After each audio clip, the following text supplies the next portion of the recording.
Friends, നമ്മുടെ YouTube ചാനലിലേക്ക് എല്ലാവർക്കും സ്വാഗതം. അപ്പോൾ ഇന്ന് നമ്മൾ വീഡിയോയിൽ പറയുന്നത് ഈ റിനോൾട്ടിൻ്റെ സ്കാലയാണ് വണ്ടി. അപ്പോൾ ഇതിൻ്റെ കംപ്ലൈൻറ്റ് എന്ന് വെച്ച് കഴിഞ്ഞാൽ ബ്രേക്ക്, അതായത് റോട്ടർ ഡിസ്കും ബ്രേക്ക് പാഡും മാറേണ്ടതായിട്ടുണ്ട്. അപ്പോൾ അത് എങ്ങനെയാണ് മാറുന്നത് നമുക്ക് നോക്കാം. വലത്തെ സൈഡിൽ വന്നിട്ടുണ്ട്, ഡിസ്ക് റോട്ടറിൻ്റെ ഭാഗത്ത് വന്നിട്ടുണ്ട്. അപ്പോൾ ഇതിൻ്റെ ബ്രേക്ക് പാഡ് ശരിക്കും ഫുള്ള് തീർന്നിരിക്കുകയാണ്. പക്ഷേ ബ്രേക്ക് പാഡ് ഈ കണ്ടീഷനിൽ, അതായത് ഈ ഒരു ഡിസ്ക് ഇത്രയ്ക്ക് കനത്തിൽ നിൽക്കുകയാണ്. അപ്പോൾ നോക്കിയാലേ മനസ്സിലാവും, ഇത്ര സ്റ്റെപ്പിൽ നിൽക്കുകയാണ്. അപ്പോൾ ഇത്ര സ്റ്റെപ്പിൽ നിൽക്കുന്ന അവസരത്തിൽ നമുക്ക് ഈ ഒരു ബ്രേക്ക് പാഡ് മാത്രം മാറി വിടാനായിട്ട് സാധിക്കില്ല. അപ്പോൾ ഡിസ്കും മാറേണ്ടതായിട്ടുണ്ട്. അപ്പോൾ ഡിസ്ക് നമുക്ക് പോളിഷ് ചെയ്താൽ മതിയായിരുന്നു. പക്ഷേ ഇത്രയും കനം, ഇത്രയും ഔട്ട് നിൽക്കുന്നത് കൊണ്ട്, ഇത്രയും ഔട്ട് തേഞ്ഞു പോയേക്കുന്നത് കൊണ്ട് ഡിസ്ക് നമുക്ക് പോളിഷ് ചെയ്യാനായിട്ട് സാധിക്കില്ല. ഇവിടെ ഗ്യാപ്പ് തീരെ കുറവാണ്, തീരെ ഗ്യാപ്പ് കുറവാണ്. അപ്പോൾ ഡിസ്ക് നമുക്ക് മാറണം, അതുപോലെ തന്നെ ബ്രേക്ക് പാഡും മാറണം. അപ്പോൾ അതെങ്ങനെയാണ് മാറുന്നതെന്ന് നോക്കാം. അപ്പോൾ നമ്മൾ ഈ ഒരു കണ്ടീഷനിൽ പുതിയ ബ്രേക്ക് പാഡ് ഇട്ട് കഴിഞ്ഞാൽ ഈ സ്റ്റെപ്പ് ഇവിടെ നിൽക്കുന്നത് കൊണ്ട് ബ്രേക്ക് പാഡ് കുറേ നമ്മൾ ഒരു 5 കിലോമീറ്റർ 10 കിലോമീറ്റർ ഓടി കഴിയുമ്പോഴത്തേക്ക് ബ്രേക്ക് ജാമായിട്ട് നിൽക്കും. അതായത് ബ്രേക്ക് പാഡ് ചരിഞ്ഞു പോകാനുള്ള ഒരു അവസ്ഥ വരും. അങ്ങനെ പിസ്റ്റൺ ജാമാവും, ബ്രേക്ക് ഫ്രണ്ട് 2 വീലും ജാമായിട്ട് നിൽക്കുന്ന ഒരു അവസ്ഥ വരും, വീൽ ഉരുളാത്ത ഒരു അവസ്ഥ വരും. അപ്പോൾ ഈ ഒരു കണ്ടീഷനിൽ ഒരിക്കലും ബ്രേക്ക് പാഡ് മാത്രം മാറി വിടരുത്, റോട്ടർ ഡിസ്ക് കൂടെ മാറണം. അപ്പോൾ അതെങ്ങനെയാണ് മാറുന്നത് നമുക്ക് നോക്കാം. വണ്ടിയുടെ മറുസൈഡാണ്, ഇതും അതേ കണ്ടീഷൻ തന്നെയാണ് ഉള്ളത്. ഡിസ്ക് ബ്ലേഡ് പോലെ ഉള്ള കനത്തിലോട്ട് മാറിയിരിക്കണം. അതായത് നല്ല കട്ടിക്കനമാണ് ഇത്രയും എടുത്ത് നിൽക്കുന്നത്. ഓക്കെ, അപ്പോൾ എന്തായാലും 2 സൈഡിലും റോട്ടർ ഡിസ്കും ബ്രേക്ക് പാഡ് നമുക്ക് മാറിവിടാം. ഇതിൻ്റെ പിസ്റ്റണകത്ത് ബ്രേക്ക് പാഡ് നോക്കിയാൽ മനസ്സിലാവും, ഫുള്ളായിട്ട് ഒട്ടി നിൽക്കുന്ന ഒരു അവസ്ഥയാണ്. ഇപ്പോൾ സ്ക്രാച്ച് ആവുമെന്ന് നിൽക്കുന്ന ഒരു അവസ്ഥയാണ്. അപ്പോൾ ആദ്യം നമുക്ക് ഇതിൻ്റെ കാലിപ്പർ അഴിച്ചെടുക്കേണ്ടതായിട്ടുണ്ട്. കാലിപ്പർ അഴിക്കാൻ ഇവിടെ ഒരു ബോൾട്ട് വരുന്നുണ്ട്, അതുപോലെ തന്നെ ഇവിടെ ഒരു ബോൾട്ട് വരുന്നുണ്ട്. അത് രണ്ടും അഴിച്ചെടുക്കുക. ആദ്യം ഈ 2 ബോൾട്ടാണ് ലൂസ് ചെയ്യേണ്ടത്, അഴിച്ചെടുക്കേണ്ടത്. അപ്പോൾ ഇത് നമ്മൾ അഴിക്കുന്ന സമയത്ത് ഇത് കറങ്ങുന്നുണ്ടെങ്കിൽ 17 ഡബിൾ എൻഡ് വെച്ചിട്ട് ഇത് പിടിച്ചു കഴിഞ്ഞാൽ നമുക്ക് സിമ്പിളായിട്ട് ഊരിയെടുക്കാനായിട്ട് സാധിക്കും. അതുപോലെ തന്നെ ഇത് 13 ഇതിൻ്റെ ബോൾട്ടിൻ്റെ സൈസ് വരുന്നത്. അതുപോലെ തന്നെ താഴെയും 17 ലോഡ് ചെയ്തുകൊണ്ട് 13 റിങ് ഇട്ട് കഴിഞ്ഞാൽ നമുക്ക് സിമ്പിളായിട്ട് കാലിപ്പർ ഊരിയെടുക്കാനായിട്ട് സാധിക്കും. ഈ സൈസ് നീളത്തിലുള്ള ഒരേ സൈസ് നട്ടായിരിക്കും ഇതിന് കാലിപ്പറിന് വരുന്നത്. അപ്പോൾ ഇനി കാലിപ്പർ ജസ്റ്റ് ബാക്കിലോട്ട് മൂവ് ചെയ്യിക്കുക. ജസ്റ്റ് ഇവിടെ എവിടെയെങ്കിലും ഒന്ന് ഉടക്കി വെക്കുക. നമ്മളിത് മാറ്റി വെച്ചിട്ടുണ്ട്. ഇനി നമുക്ക് അഴിക്കേണ്ടത് ഈ 2 ബോൾട്ടാണ് അഴിക്കുന്നത്. കാരണം ഈ യൂണിറ്റ് ഊരിയെടുക്കാനായിട്ട്, കാലിപ്പറിൻ്റെ ഹോൾഡർ ഊരിയെടുക്കാനായിട്ട്. അപ്പോൾ 17 ഇതിൻ്റെ സൈസ് വരുന്നത്. അപ്പോൾ ഈ നട്ട്, ഈ bolt 17 size bolt caliper holder ഊരി, ഈ 2 നട്ടും ഊരിയെടുത്ത് കഴിഞ്ഞാൽ സിമ്പിളായിട്ട് തന്നെ നമുക്ക് കാലിപ്പർ ഹോൾഡർ ബാക്കിലോട്ട് ഊരിയെടുക്കാനായിട്ട് സാധിക്കും. ഈ നീളത്തിലുള്ള 2 17 ബോൾട്ടായിരിക്കും ഈ കാലിപ്പറിൽ വരുന്നത്. കാലിപ്പർ അഴിക്കുന്ന സമയത്ത് ഇതിൻ്റെ പിന്നിന് ജാം ഉണ്ടെങ്കിൽ അത് പ്രത്യേകം ശ്രദ്ധിക്കുക. കാരണം പുതിയ ബ്രേക്ക് പാഡ് ഇട്ടിട്ട് നമ്മൾ ഈ പിന്നിന് ജാം ഉണ്ടെങ്കിൽ പുതിയ ബ്രേക്ക് പാഡ് പെട്ടെന്ന് തീർന്നു പോകും. ഏതെങ്കിലും ഒരു സൈഡ് കൊണ്ടോ അല്ലെങ്കിൽ മറു സൈഡ് കൊണ്ടോ പെട്ടെന്ന് തീർന്നു പോകാനുള്ള അവസ്ഥയും കാര്യങ്ങളും ഉണ്ടാകും. അപ്പോൾ ഇതുപോലെ ഒരു ഫ്രീ മൊമെൻറ്റ് ഒരു കാലിപ്പർ പിന്നിന് വേണം. 2 സൈഡിലും അതേപോലുള്ള ഒരു ഫ്രീ മൊമെൻറ്റ് വേണം. ഇത് ഫ്രീ മൊമെൻറ്റ് ഇല്ല എന്നുണ്ടെങ്കിൽ അഴിച്ച് കറക്റ്റായിട്ട് ഗ്രീസ് ചെയ്യുക. ജാം ഉണ്ടെങ്കിൽ അത് കാര്യങ്ങളൊക്കെ മാറ്റിവിടുക. ഓക്കെ, ഇതെന്തായാലും അഴിച്ച് നമുക്ക് ഗ്രീസ് ചെയ്യേണ്ടതായിട്ടുണ്ട്. ഈ ഒരു ഫ്രീ മൊമെൻറ്റ് വേണം.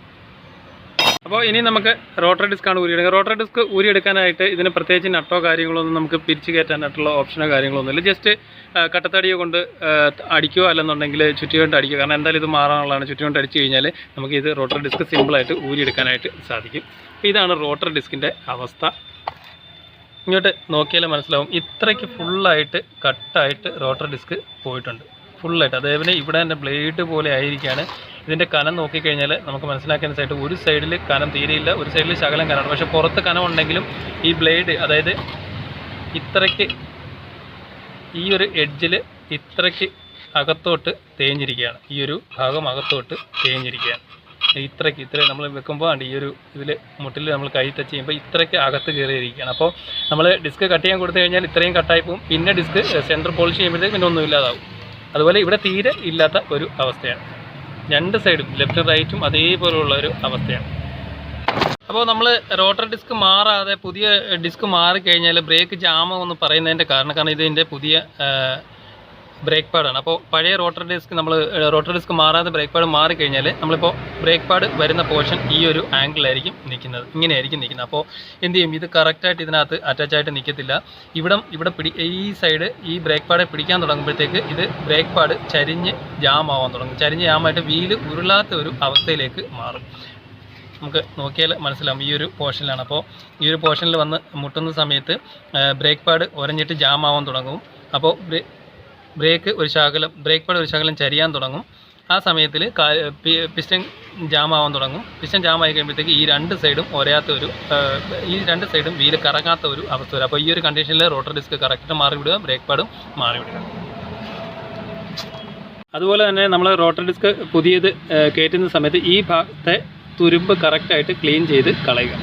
ഓക്കെ, ഇതിൻ്റെ പഴയ ബ്രേക്ക് പാഡിൻ്റെ അവസ്ഥ ടച്ച് ആവാൻ തുടങ്ങി. അതുപോലെ തന്നെ ഇവിടം കൊണ്ട് കുഴിഞ്ഞ് താഴോട്ട് ഇരിക്കുകയാണ്. നമ്മൾ നോക്കിയാൽ മനസ്സിലായി, ഇവിടം കൊണ്ട് കുഴിഞ്ഞ് താഴോട്ടിരുന്നിട്ട് ബെൻഡായ പോലെയാണ്. കാരണം മീൻസ് ഇവിടം കൊണ്ടാണ് കൂടുതലും പിടിക്കുന്നത്. കാരണം ഇതിനകത്തെ റോട്ടർ ഡിസ്കിൻ്റെ ഈ ഇവിടെ ബെൻഡുള്ളത് കൊണ്ടാണ് അങ്ങനെ വരുന്നത്. ഇപ്പോൾ ഇതിൻ്റെ പിന്നിലിരുന്ന അഴുക്കും കാര്യങ്ങളും എല്ലാം ഫുള്ളായിട്ട് ക്ലീൻ ചെയ്തെടുത്തിട്ടുണ്ട്. അതുപോലെ തന്നെ ഇതും ഇവിടെ ഇരുന്ന ഡസ്റ്റും കാര്യങ്ങളും എല്ലാം ഫുള്ളായിട്ട് ക്ലീൻ ചെയ്ത് എടുത്തിട്ടുണ്ട്. ഇനി നമുക്ക് പുതിയ റോട്ടർ ഡിസ്ക് കയറണം. ഇതിൻ്റെ പഴയ റോട്ടർ ഡിസ്ക്കാണ്. നമ്മളിപ്പോൾ പുതിയ റോട്ടർ ഡിസ്ക് എടുത്തിട്ടുണ്ട്. അപ്പോൾ ജസ്റ്റ് ഒന്ന് വെച്ച് നോക്കുക, റോട്ടർ ഡിസ്ക് സെയിം ആണോന്ന്, ഹോളും കാര്യങ്ങളൊക്കെ സെയിം ആണോന്ന്. ഇതിൻ്റെ പുതിയ റോട്ടർ ഡിസ്ക്കാണ്. അപ്പോൾ ഈ കനം നോക്കിക്കഴിഞ്ഞാൽ തന്നെ നമുക്ക് മനസ്സിലാക്കാനായിട്ട് സാധിക്കും നല്ല ഡിഫറൻസ് ഇതിനകത്ത് ഉള്ളത്. ഓക്കെ, അപ്പോൾ എന്തായാലും നമുക്ക് പുതിയത് കയറ്റാം. അപ്പോൾ റിനോൾട്ട് സ്കാല വന്നിട്ട് സണ്ണി, മൈക്ര ഇതിൻ്റെയൊക്കെ റോട്ടർ ഡിസ്കും ബ്രേക്ക് പാഡും സെയിം തന്നെയായിരിക്കും വരുന്നത്. അപ്പോൾ നമുക്കിത് കയറ്റാം. റോട്ടർ ഡിസ്ക് ജസ്റ്റ് ഇങ്ങനെ കയറ്റി വെക്കുക. ഓൾറെഡി ഇവിടെ നമ്മൾ ക്ലീൻ ചെയ്താണ് റെസ്റ്റും കാര്യങ്ങളും. ജസ്റ്റ് ഇങ്ങനെ റോട്ടർ ഡിസ്ക് കയറ്റി വെക്കുക. അതിനുശേഷം നമ്മൾ ഇത് ഫിറ്റ് ചെയ്യുക. 17ൻ്റെ ബോൾട്ട് ഇട്ട് ഫുൾ ടൈറ്റ് ചെയ്ത് നിർത്തുക. അപ്പോൾ നമുക്ക് ഫുൾ ടൈറ്റ് ചെയ്യാം. ഇതിൻ്റെ ഈ പ്ലേറ്റാണ് ഫിറ്റ് ചെയ്യണം. അതിന് വേണ്ടിയിട്ട് ഇവിടെ ഒരു ശകലം ഗ്രീസ് ചെയ്ത് വെക്കുക. ഒത്തിരി അളിച്ച് വരി ചേക്കണം. നൈസായിട്ടൊരു ശകലം 4 സൈഡിലും ഗ്രീസ് തേച്ച് കൊടുക്കുക. അതിന് ശേഷം ഈ പ്ലേറ്റ് നമുക്ക് ഫിറ്റ് ചെയ്യണം. ഈ പ്ലേറ്റ് ഫിറ്റ് ചെയ്യുന്നത് ഈ ഒരു ആംഗിളിലായിരിക്കും വെക്കുന്നത്. ഈ ലോക്ക് വന്നിട്ട് താഴോട്ട് ഇരിക്കുന്ന രീതിയിലായിരിക്കും വരുന്നത്. ജസ്റ്റ് ഇതിലോട്ട് കയറ്റി വെക്കുക, പ്രസ് ചെയ്യും. ഓക്കെ, അതേപോലെ തന്നെ ഈ സൈഡും മുകളിലെ സൈഡും ജസ്റ്റ് കയറ്റി വെക്കുക, പ്രസ് ചെയ്യുക. അപ്പോൾ പ്രസ് ചെയ്യുമ്പോൾ നമ്മൾ ഒരു കാര്യം പ്രത്യേകം ശ്രദ്ധിക്കേണ്ടത്, ഇതിൻ്റെ ഗ്യാപ്പ് കറക്റ്റ് ആണോ എന്ന് നോക്കിയിട്ട് വേണം പ്രസ് ചെയ്ത് വെക്കാനായിട്ട്. ഓക്കെ, ഇനി നമുക്ക് ഇതിൻ്റെ ബ്രേക്ക് പാഡ് ഫിറ്റ് ചെയ്യാം. സെറ്റ് ചെയ്യുന്നതിന് മുന്നേ ആയിട്ട് ഈ ഭാഗത്തൊരു ശകലം ഗ്രീസ്, ഇതിൻ്റെ ബ്രേക്ക് പാഡ് കയറി വീഴുന്ന ഭാഗത്തായിട്ട് ശകലം ഗ്രീസ് അപ്ലൈ ചെയ്ത് കൊടുക്കുക. ബ്രേക്ക് പാഡ് കയറ്റി വെക്കാം. ഈ മെസ്സഞ്ചർ വരുന്ന സൈഡ് അകത്തായിരിക്കും കൂടുതലായിട്ടും വരുന്നത്. അപ്പോൾ അതിന് ബ്രേക്ക് പാഡ് കയറ്റി വെക്കാനായിട്ട് ജസ്റ്റ് ബ്രേക്ക് പാഡ് ഈ ഒരു ലോക്കിൻ്റെ ഭാഗത്തായിട്ട്, ഈ തള്ളിയ ഭാഗത്തായിട്ട് കൊണ്ടുവെക്കുക. കൊണ്ടുവച്ചതിന് ശേഷം ഒന്ന് തിരിച്ചു കഴിഞ്ഞാൽ ബ്രേക്ക് പാഡ് സിമ്പിളായിട്ട് ഉള്ളിലോട്ട് കയറി വീഴും. അതേപോലെ തന്നെ ഇതും ഈ ഭാഗത്തായിട്ട് കയറ്റി വെക്കുക. കയറ്റി വെച്ചതിന് ശേഷം ജസ്റ്റ് തിക്കിക്കഴിഞ്ഞാൽ കറക്റ്റ് സെറ്റായിട്ട് തന്നെ ബ്രേക്ക് പാഡ് ഇരിക്കും. ഇതിൻ്റെ പുറത്തോട്ട് വന്ന പിസ്റ്റണാണ് ഫുള്ള് അകത്ത് കയറ്റേണ്ടതായിട്ട്. അപ്പോൾ ഈ പിസ്റ്റൺ കയറ്റുന്നതിന് മുന്നേ ആയിട്ട് തന്നെ ബ്രേക്ക് ഫ്ലൂയിഡ് ഒഴിക്കുന്ന ക്യാപ്പ് നമ്മൾ തുറന്ന് വെക്കുക.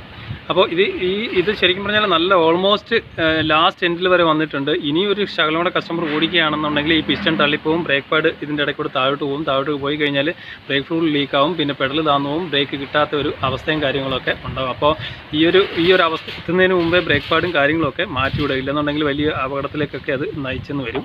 അപ്പോൾ ഇനി നമുക്ക് പിസ്റ്റൺ തള്ളി വെക്കാം. അതിന് വേണ്ടിയിട്ട് ജസ്റ്റ് ഒരു ബ്രേക്ക് പാഡ് കയറ്റി വെക്കുക. അതിനുശേഷം ജി ക്ലാമ്പ് ഉപയോഗിച്ചിട്ട് നമുക്ക് ടൈറ്റ് ചെയ്ത് കഴിഞ്ഞാൽ സിമ്പിളായിട്ട് തന്നെ പിസ്റ്റൺ ഉള്ളിലോട്ട് കയറിപ്പോകുന്നത് നമുക്ക് കാണാനായിട്ട് സാധിക്കും. അപ്പോൾ അതിന് മുന്നേ ആയിട്ട് ബ്രേക്ക് ഫ്ലൂയിഡിൻ്റെ ക്യാപ്പ് തുറന്ന് വെക്കുക. നമുക്ക് ഓൾറെഡി തുറന്ന് വെച്ചിട്ടുണ്ട്. അധികം ലോഡൊന്നും കൊടുക്കണ്ട. അധികം ലോഡ് കൊടുക്കാതെ തന്നെ ഇതിനെ പിസ്റ്റനകത്തോട്ട് കയറി, നല്ല ലോഡ് ഉണ്ടെന്നുണ്ടെങ്കിൽ പിസ്റ്റൺ പുറത്തോട്ട് വന്നിട്ട് ചരിഞ്ഞു എന്നാണ് അതിൻ്റെ അർത്ഥം. അപ്പോൾ അത് കറക്റ്റായിട്ട് സ്ട്രെയിറ്റ് ചെയ്ത് വെച്ചിട്ട് വേണം കയറ്റാനായിട്ട്. അപ്പോൾ ഇങ്ങനെ നമ്മൾ പ്രസ് ചെയ്യുമ്പം ഭയങ്കര കട്ടി ലോഡാണെന്നുണ്ടെങ്കിൽ ഈ പറഞ്ഞ പോലെ പിസ്റ്റന് ചരിവോ കാര്യങ്ങളോ വന്നിട്ടുണ്ട്. കാരണം ഫുള്ള് പിസ്റ്റൺ ഔട്ട് വന്നിട്ടുണ്ട്. അപ്പോൾ നമ്മൾ ഫുള്ള് പിസ്റ്റൺ അകത്ത് കയറ്റി വെച്ചിട്ടുണ്ട്. ഇപ്പോൾ പിസ്റ്റൺ ഫുള്ള് അകത്ത് കയറ്റി വെച്ചിട്ടുണ്ട്. ഇനി നമുക്ക് ഈ കാലിപ്പർ സെറ്റ് ചെയ്യാം. ഓൾറെഡി നമ്മൾ പിന്നും ഗ്രീസും കാര്യങ്ങളൊക്കെ ചെയ്താണ്. നല്ല ഫ്രീ മൂവ്മെൻറ്റിൽ തന്നെയാണ് പിന്ന് ഇരിക്കുന്നത്. ഓക്കെ, അപ്പോൾ ഇത് കറക്റ്റായിട്ട് കയറ്റി വെക്കുക. അതിനുശേഷം നേരത്തെ നമ്മൾ അഴിച്ച 2 ബോൾട്ടും ഫിറ്റ് ചെയ്യുക. അപ്പോൾ ഇത് രണ്ടും നമുക്ക് ഫുൾ ടൈറ്റ് ചെയ്യാം. ഇപ്പോൾ ഇതിൻ്റെ 2 ബോൾട്ടും ഫുൾ ടൈറ്റ് ചെയ്തിട്ടുണ്ട്. അപ്പോൾ ഇത് ടൈറ്റ് ചെയ്യുന്ന സമയത്ത് കറങ്ങാണെങ്കിൽ 17 ഡബിൾ എൻഡ് വെച്ചിട്ട് നമുക്ക് ഈ 13 ടൈറ്റ് ചെയ്ത് കഴിഞ്ഞാൽ സിമ്പിളായിട്ട് ടൈറ്റ് ചെയ്യാനായിട്ട് സാധിക്കും. അപ്പോൾ ഇപ്പോൾ ബ്രേക്കിൻ്റെ പരിപാടി ഡിസ്കും അതുപോലെ തന്നെ ബ്രേക്ക് പാഡ് നമ്മൾ മാറ്റിയിട്ടുണ്ട്.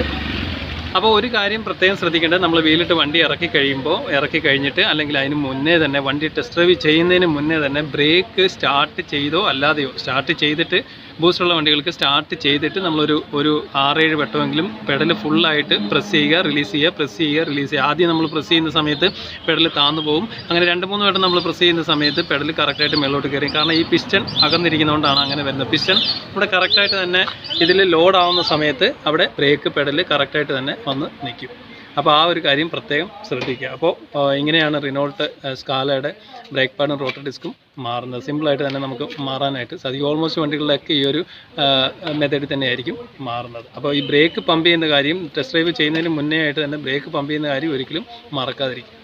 അപ്പോൾ റിനോൾട്ട് സ്കാലയുടെ ബ്രേക്ക് പാഡ് അതുപോലെ തന്നെ റോട്ടർ ഡിസ്ക് മാറുന്നതാണ് നമ്മൾ ഈ വീഡിയോയിലൂടെ മനസ്സിലാക്കിയത്. Okay, thank you for watching.